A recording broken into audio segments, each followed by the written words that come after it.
Tonight, in an increasingly violent Hong Kong, dire warnings from police. And desperate moves from student protesters. We'll look at the dangerous roadblocks ahead. That day was a blur. A new study about Canadians with cancer. Why is there a rise in younger patients? Your television content is richer than ever. Can you afford it? And on her 80th birthday, a television exclusive with Margaret Atwood. What a weird question. The author of The Testaments, winner of the Booker Prize, does not hold back. This is The National. An unknown number of protesters are holed up inside Hong Kong Polytechnic University, surrounded by police, running out of supplies and options. And Global Affairs told us tonight that Canadians, quote, are affected by the standoff at the university. That's the front line of Hong Kong's protest movement. It's now Tuesday, and a short time ago, Hong Kong's chief executive finally spoke, laying down her terms for a peaceful resolution. They have to stop violence, give up their weapons, and come out peacefully and take the instructions from the police. So Carrie Lam, long a lightning rod for protesters, also described them as rioters, a sign that leniency is not in the cards. With escape unlikely, it seems the choice for protesters is between arrest and something much worse. Greg Rasmussen tracks the standoff. For some, it was a breaking point. After being barricaded inside one of Hong Kong's universities for days, this group surrendered. Others, hoping to avoid arrest, tried something daring and dangerous, lowering themselves to waiting rescuers who took them away by motorcycle before police shut it down. It had been a night of chaos, with police storming the university before backing down. I'm not sure, maybe I will die, I will get arrested today. But anyway, we will try to fight here and don't let the police hit us again. Authorities say more than 100 people were injured. An unknown number remained barricaded inside. The U.S., which has largely avoided criticizing Beijing, voiced concerns. The Chinese Communist Party must honor its promises to the Hong Kong people, who only want the freedoms and liberties that they have been promised. Chinese officials quickly responded, warning against foreign interference in Hong Kong affairs. In Canada, these students from Hong Kong voiced their support for the protesters and worry about friends and relatives. There is violence conducted by certain protesters that I do condemn, but that does not mean I will disregard the entire movement. I think things like freedom and democracy are always worth fighting for. This student leader believes most of the public remains behind the protesters despite the increase in violence and property damage. Protesters have not been losing public support, but actually gaining more public support in light of the increasing police brutality. We are fearful for the worst. This China expert says it's a critical time and fears escalation. No one has the answer. It is deeply worrisome because no one can see where this is going. What started on the streets has now shuttered prestigious universities, with no end in sight. Greg Rasmussen, CBC News, Vancouver. So right now, there are pockets of protests escalating around the world, and particularly worrying tonight is what's happening in Iran. The Revolutionary Guards issued a warning to protesters: stop or face so-called decisive action. Now, much of what's happening is unclear because over the past 60 hours or so, the government has imposed a near total internet blackout.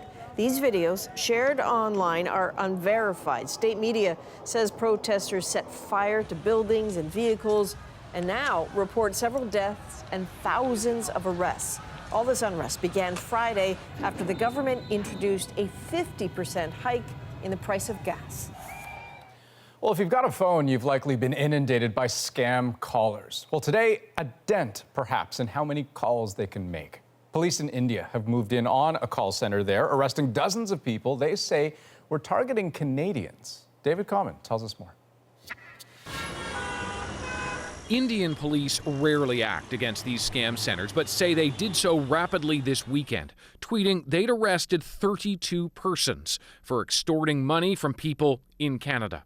Over the past year, CBC Marketplace has documented numerous phone-based scams operating from India. Now I will remove your IP address. I will block your each and every security message. Those most recently arrested are for impersonating Service Canada officials, insisting a social insurance number has been compromised and up to $20,000 is owed. Some Canadians have paid, but the danger doesn't end there. The more information that somebody has about you, your name, your date of birth, your social insurance number, obviously identity theft is the largest concern for people. In their raid, Indian police seized computers, automated phone dialers, and scripts the suspects would read as part of the scam. It was in part triggered, they say, by one Canadian national who's been duped of $13,500 through this SIN scam, has lodged a complaint against these cheats. When we visited India, a former scammer turned whistleblower showed us how criminal elements can easily purchase Canadian names and numbers from lead lists sold online. And you have inbound leads. That basically means the people who actually called in. This is known as a gold mine of data. Even with one scam center now shut down, the calls so many Canadians are familiar with are likely to continue. It's a profitable business, and many are in it. Okay, so David, looking at the big picture here, how significant was this raid? Well, significant in the sense that these raids actually don't happen all that often by Indian authorities, but not that significant in that in India in particular, there are likely dozens, if not hundreds, of these kinds of scam centers. Just anecdotally, over the course of the past year, we're seeing a lot more calls going out to Canadians, people I know, and that is because it's relatively easy to do this. It's getting easier because of the technology involved, and there's money, big money, and so an incentive for those carrying it out to continue to do so. David, thanks very much. Thank you. Well, there is new worry today about some cancer rates in this country. According to a new study, they're rising in Canadians under the age of 50. Vicadopia looked into why that might be. There's no shortage of treats for Des the cat, since he may have saved his owner's life. When he climbed over Andrea Whittle 4 years ago, it led to a life-changing discovery. He stepped on my chest and it really hurt. And so I was rubbing my breast, and that's when I first found the lump. Alarmed, she had it checked out, but she was just 30 at the time, so at first she was met with disbelief. I kept being assured that I was too young for cancer and that this was just period cysts. A biopsy confirmed her worst fear. Within weeks, she had a double mastectomy.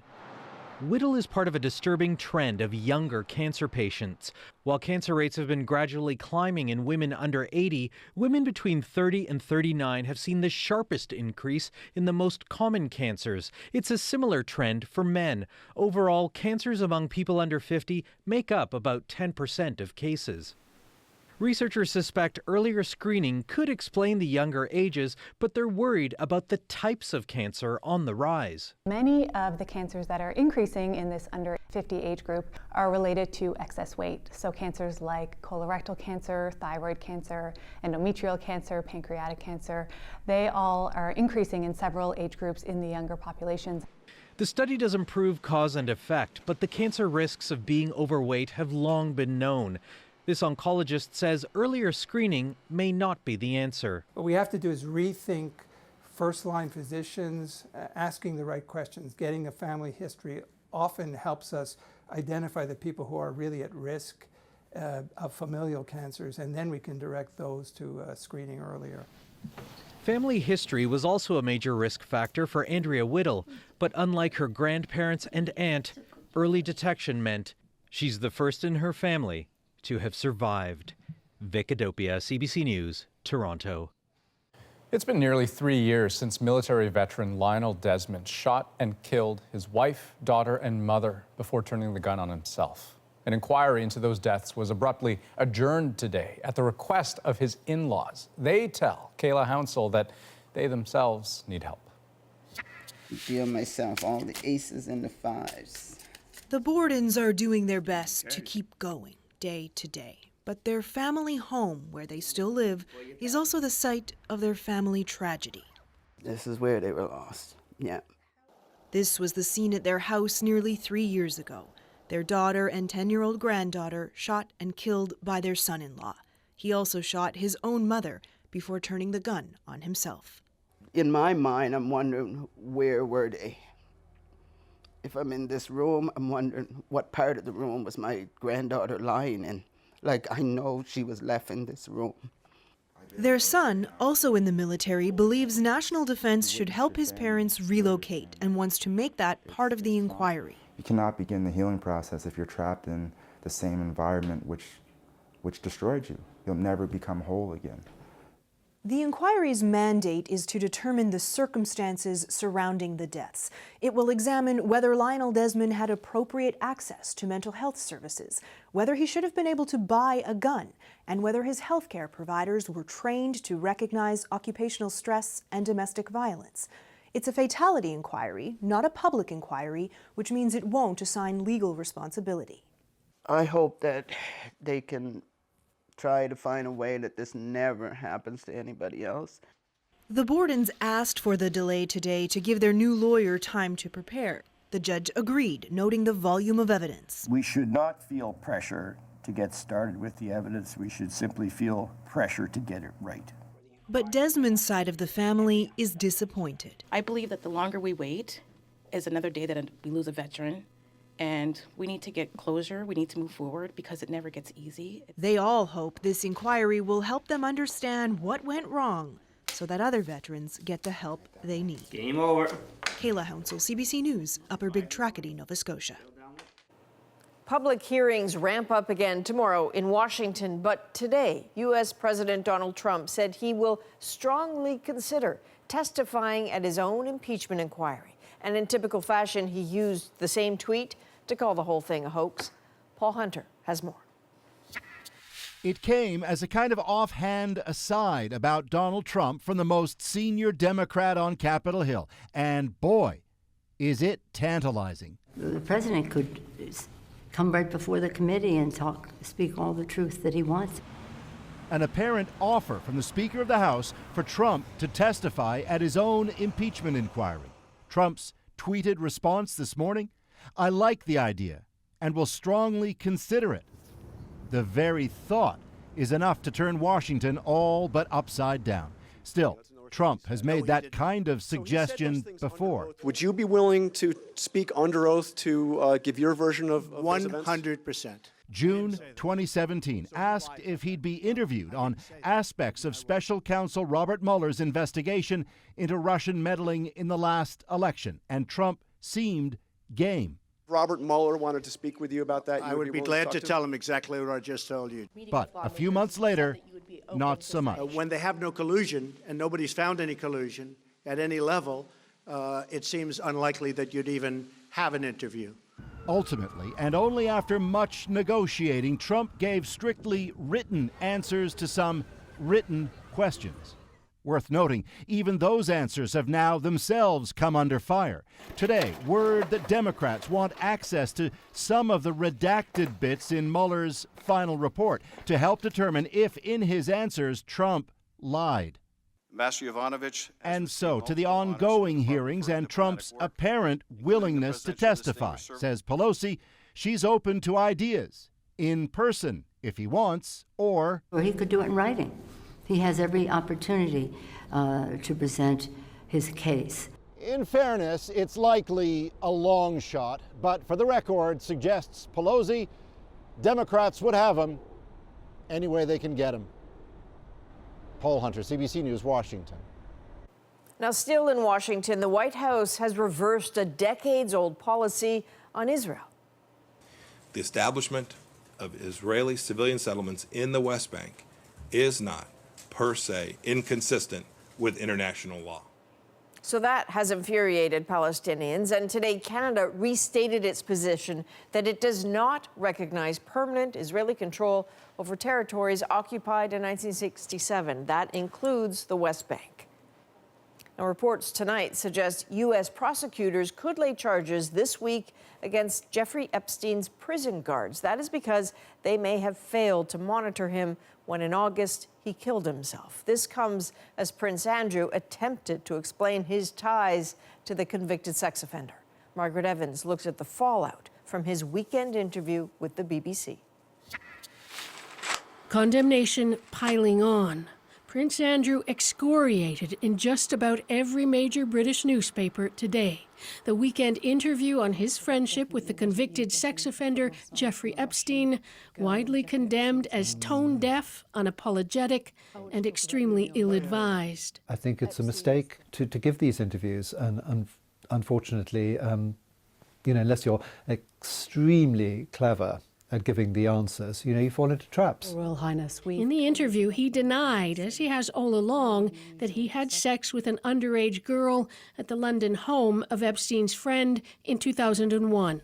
I don't remember meeting her. But his every comment is now being dissected. Photos like these, for example, released to dispute the prince's claims that he couldn't have been sweating in a nightclub, as his accuser has claimed. I have a peculiar medical condition, which is that I don't sweat, or I didn't sweat at the time.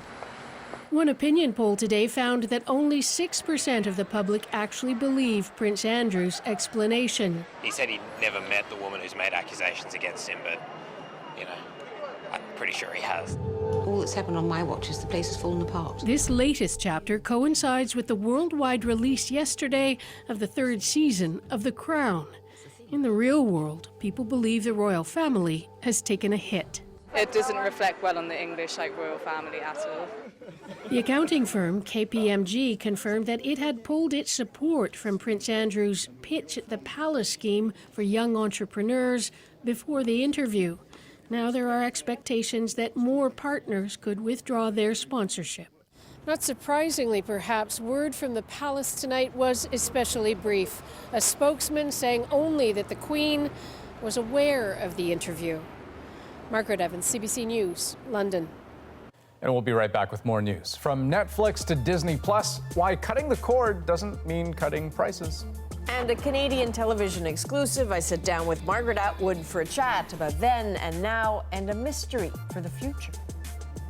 And another career milestone for Hayley Wickenheiser, the hockey star's induction into the Hall of Fame, the 7th woman to receive that honor. We're back in 2 minutes.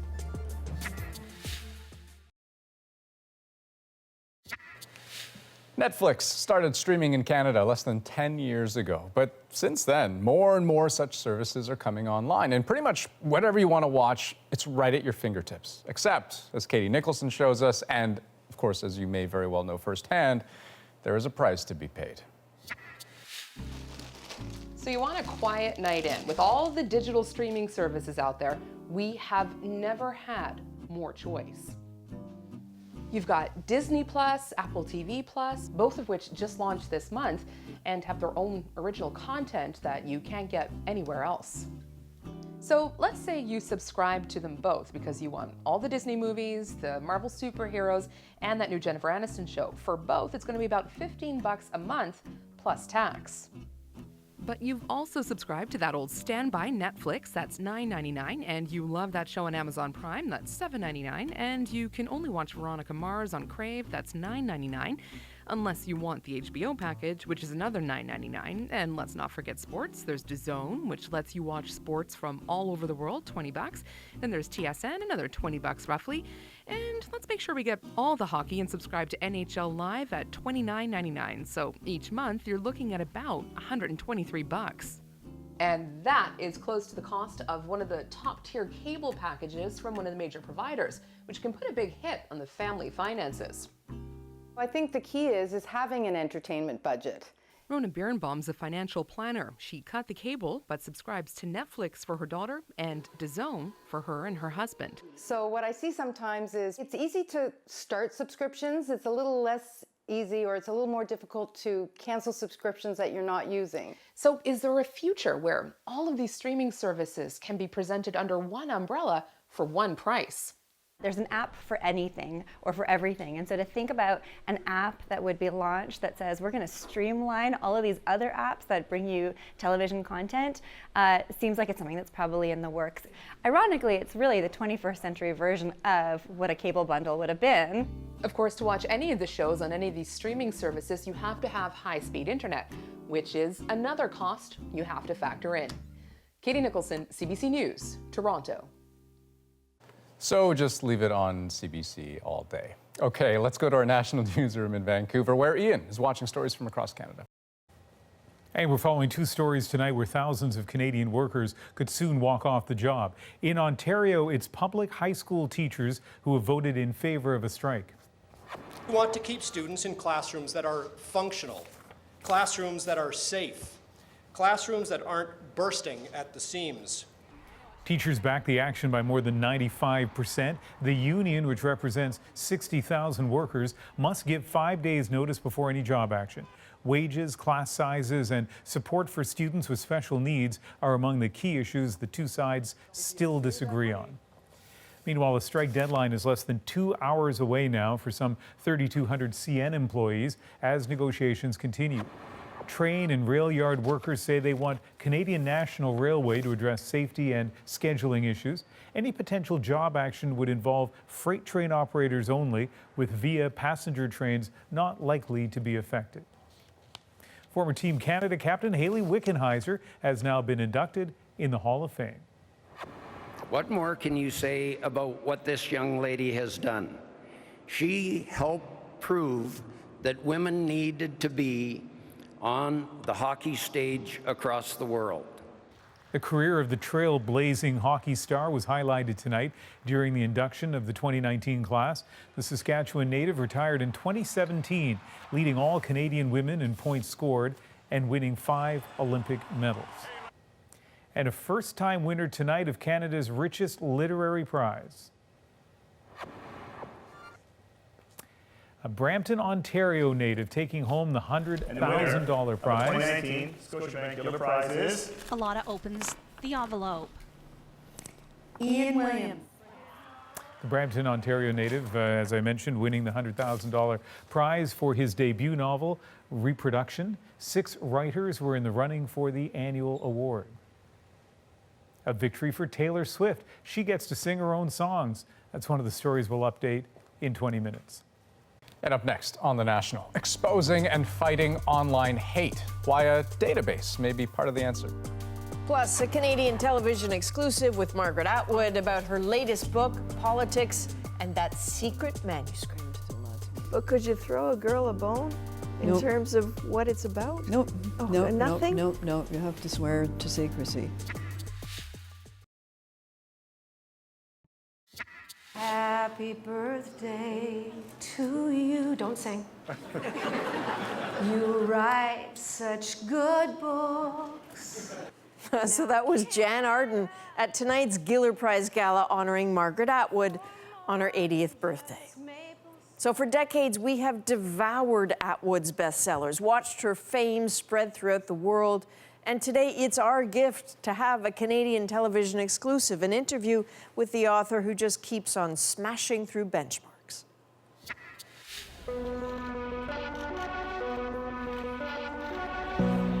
It has, of course, broken a Canadian publishing record because it is, of course, The Testaments, Margaret Atwood's sequel to The Handmaid's Tale. Let's go!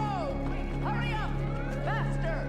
That book was turned into a hit dystopian TV series about a place called Gilead, which is the new name of a part of the United States after a fascist religious takeover.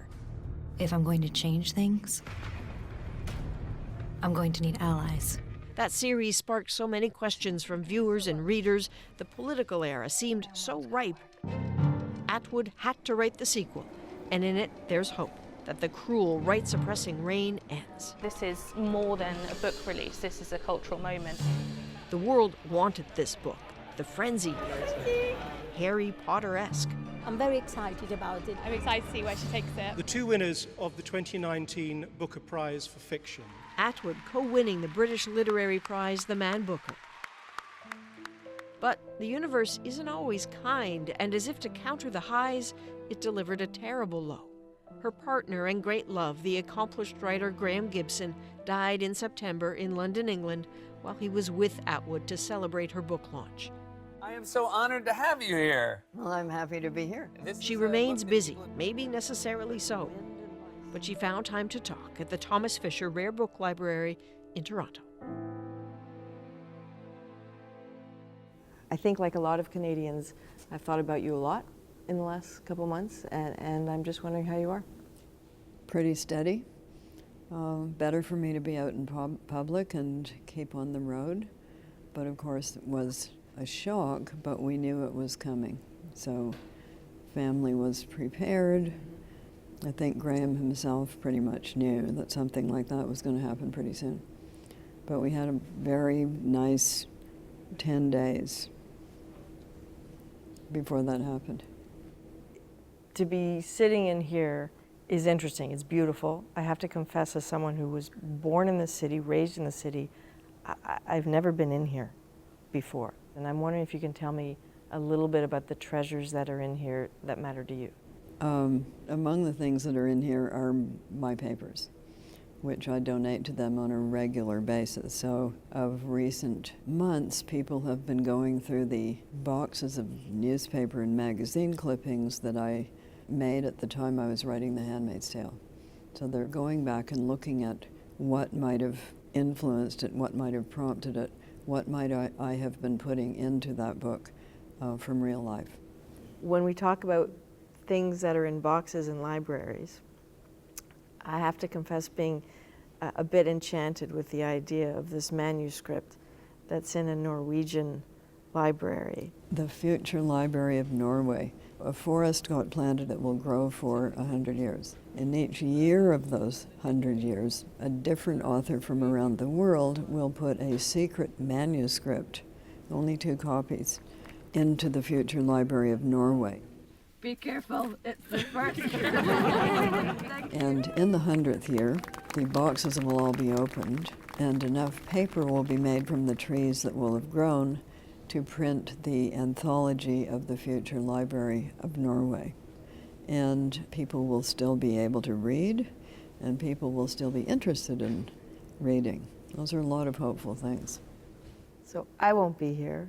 You think? Maybe, maybe they will have some new technology by then. But could you throw a girl a bone in terms of what it's about? Nope. Oh, Nope. nothing? Nope. You have to swear to secrecy. All I can tell you is it's made of words.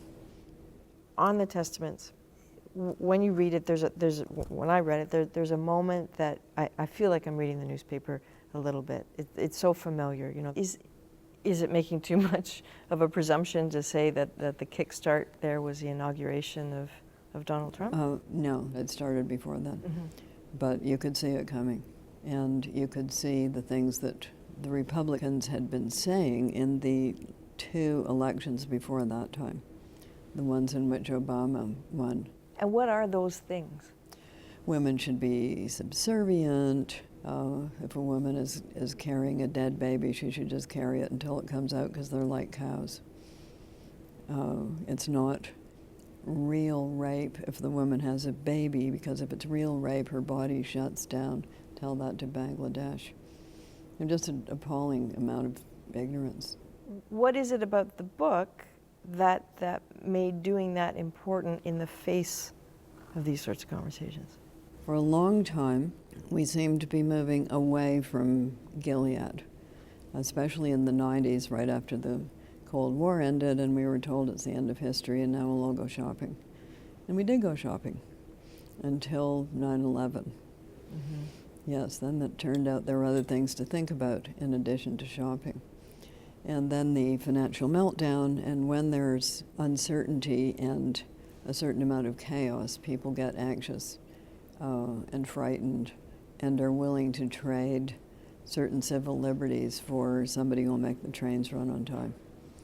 So that's what interested me, and it also interested me to go back into Gilead 16 years later and see how it might have begun to crumble, it being my belief that these things do ultimately crumble in some way. There's a lot that makes me smile when I read the Testament. So One of the things is that Canada is sort of seen as a sanctuary, and that makes me smile because I think a lot of Canadians presume that's what their country is, and then it isn't. Right. You're not going from imperfect land to perfect land. You're going from worst to less worst. Where do you see the fragilities in this country? I mean, you were on the road for a lot of the election. Yeah. But did you hear language, did you hear conversations or speeches that set off alarm bells for you? Oh, I think things got somewhat less civil than they have been in past years. But that's been happening across the board, and certainly in the United States and England. Politicians have been talking in ways that once upon a time they never would have spoken in those ways. It would have been considered unstatesmanlike. But there's a big signaler of that kind of vulgar language sitting in the White House. So it does set a tone. And does that tone flow north? You know what they say. Washington has a cold, Ottawa sneezes. Of course it flows north. It is a one-way mirror that we're pretty much glued to. Some of the conversations that during the election I found kind of interesting, because I think a lot of people thought a woman's right to choose, same-sex marriage, that these were settled issues in Canada. They're not settled issues. They're settled for now. They can always be reversed. Do you smell a backslide? In this country, not so much. You'll notice who did not win the election. So not so much, but enough that you should feel somewhat apprehensive. I noticed, I think we all saw at the Man Bookers that you were wearing the Extinction Rebellion button. Yes, I absolutely was. And what draws you to this group in particular? Okay, this group, it was started by young people. There's a lot of them. They have the power to move the political needle, because any politician who can count must realize that soon this demographic will be voting, and if they pay no attention whatsoever to this planetary-wide event that is going to kill a lot of people and already has, and may ultimately finish off the human race, if they're not going to pay any attention to that, this large block of new voters will not be voting for them. Who inspires you at the moment? I mean, this group is inspiring. Yes, it's inspiring. But who else inspires you? Oh, how many do I have to pick? Then you'll say, That's who nice else? that And you what have about so them? many. No, I don't actually. Greta? Well, Greta Thunberg? yeah. In fact, I just got her little bookie, which I'm about to read. Yeah, she's very inspiring, and I love her answer to people who are pestering her about having Asperger's. She said, "It's a superpower." Good for her. I hadn't planned to ask you this, but I'm just, you're here and I can't help it. This month for you, November in particular, I guess you have what? You mean I'm going to turn 80? Well, there's that. My friends call it a roundy birthday. A roundy, it's got a 0 at the end. Correct. Yes. And I'm wondering if you at this age could pull a much younger you aside and say, look, I have a few minutes to let you know what's coming, what to watch for, what to enjoy, what I wish I'd been told. What would you tell her? What a weird question. I know, I'm sorry. You don't get that chance. And, you know, part of living life is not knowing. If you knew everything, it would be quite a different proposition. In fact, it would be number one, more boring, and number two, more depressing. It's that anticipation of not knowing what's in the big box with the ribbon on top. You know, if you already knew it, it wouldn't be fun. Your time, as always, is hugely appreciated. And thank you very much. Yeah, what a weird question, Adrian. Yeah, I know, I'm sorry. But what it must have felt like to be in that room, but to see her notes, too, Well, that's a neat thing. That is interesting. I didn't realize this, but Canadians, you know, if you fill out the right forms, you can actually look at those notes. And it's incredible to see that process at work. Also, the notes for testaments are about to be in there soon as well. So it's a little chunk of our history it's important to have a look at. Neato. Coverage of Margaret Atwood's career continues tomorrow night on CBC's documentary channel. The film is called Margaret Atwood, A Word After a Word After a Word is Power, and that title comes from a line of her poetry. When we come back, it's more than a museum, the message and politics behind Ottawa's new Indigenous Centre. But first, how a Canadian group is fighting online hate with a new kind of database.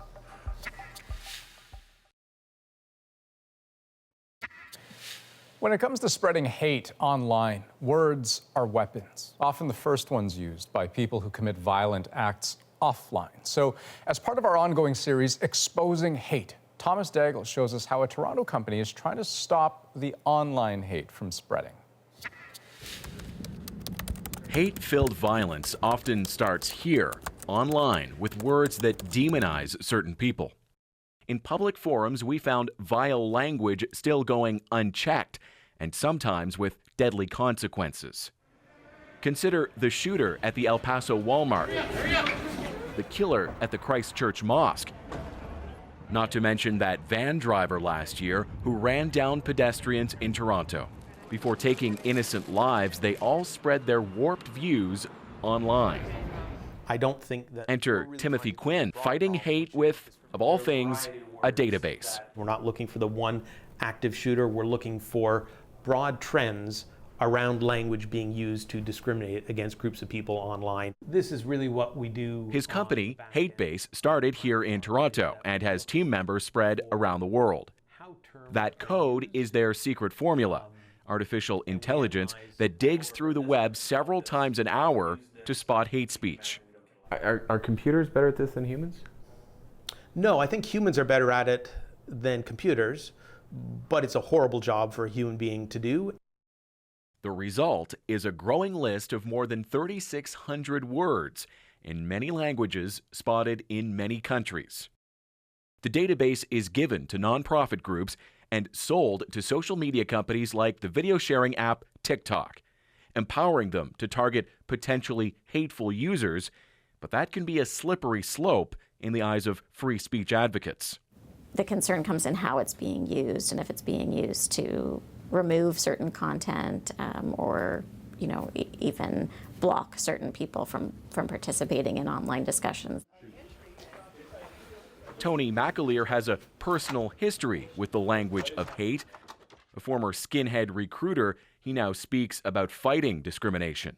Just to even He was among the first in Canada to use technology to spread xenophobic messages, so he knows all about the challenge of rooting out online hate speech. Well, it's playing whack-a-mole. The groups themselves will change the language that they're using, so you're always playing catch-up.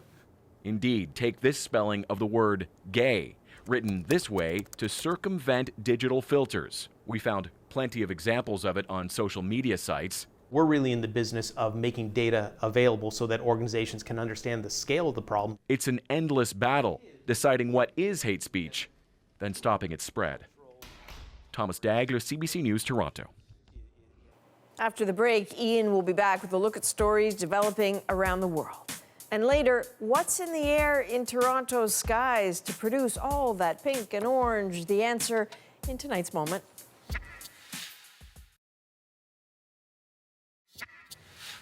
Welcome back to our national newsroom in Vancouver. There has been a multiple shooting outside a Walmart in Oklahoma. Police say a couple was sitting in a parked car when a gunman approached and opened fire. It appears he then turned the gun on himself. Police believe all three knew each other. A class action lawsuit has been filed against Burger King. Its Impossible Burger is advertised as 100% Whopper and 0% beef. But the lawsuit claims they're coated in meat byproducts since they're cooked on the same grill as beef patties. The company's website says a meat-free option is available. And an update to a story we brought you on Friday. Taylor Swift has been given the green light to play her old songs at the American Music Awards.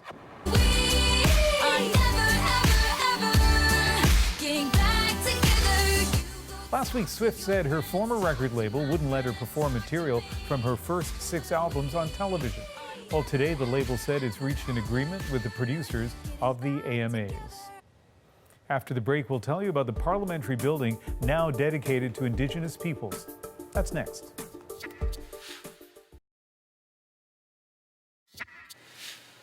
Welcome back. An old stone building in the heart of Canada's capital is getting a second life as an embassy for Indigenous organizations.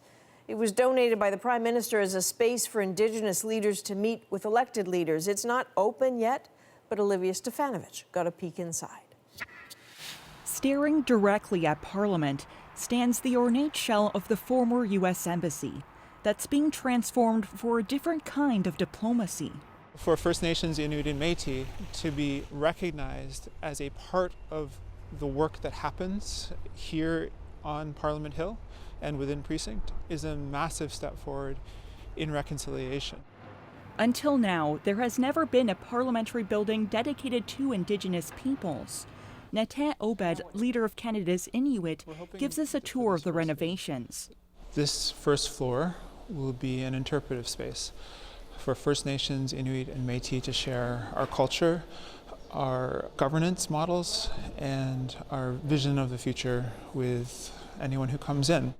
Anyone who comes in will get to learn about Indigenous art, stories, and history. But don't be fooled by the display. This isn't a museum. I know the people who made these items. They're not. This isn't from a lost society. This isn't from the history pages. And that's a really important thing for us as well, because a lot of people still don't necessarily know that our society is still alive and thriving today. Upstairs is proof of that, a space for news conferences with reminders of pressing social issues, pictures of women in red dresses symbolizing missing and murdered Indigenous women and girls line the walls, leading into what's arguably the most important room of all. Who do you hope to host in this space? I would imagine meeting with cabinet ministers, meeting with the Prime Minister, meeting with other visiting dignitaries from other nations. Indigenous leaders usually have to rely on sympathetic MPs and staff to arrange workspace on Parliament Hill. If they're lucky enough to find a place, they have to go through airport-style security while other political leaders are fast-tracked. But the hope is that will end once this building opens. This allows for us to revisit the way in which Indigenous leadership is recognized and respected within Precinct. But the building sits on the traditional land of the Algonquin Anishinaabe Nation. They weren't originally consulted on the project. Grand Chief Verna Polson says her people will block the opening until they get a say. I will continue pushing, to have our rightful place where we belong, and this is where we belong as well, not only the three organizations. Obed says he's willing to work with the Algonquin. He wants to hold an event here as soon as next month, if the other partners can agree on how to move forward. This is going to be something where Indigenous peoples can feel as it is our own space, a space where we know that we'll be welcome. And finally, he says, treated as equals. Olivia Stefanovich, CBC News, Ottawa. And we'll be right back with our moment and a look at how some of you started your day. A sunrise giving Torontonians warmth on an otherwise gloomy November day.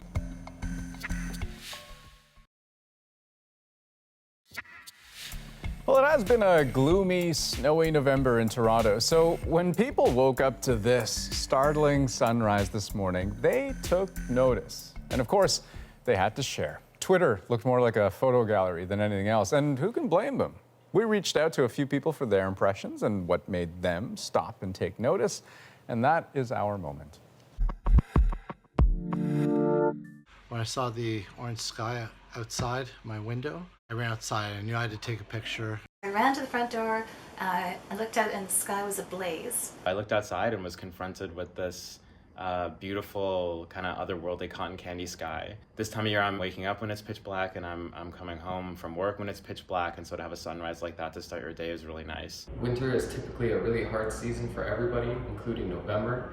It's been pretty gray. Being able to see something so pretty in the morning just kind of makes you feel good. I see the sunrise almost every day, but this was a particularly spectacular one that put me in mind of William Blake's Eternity's Sunrise. It was captivating, and I'm so grateful I saw sunrise like that in November.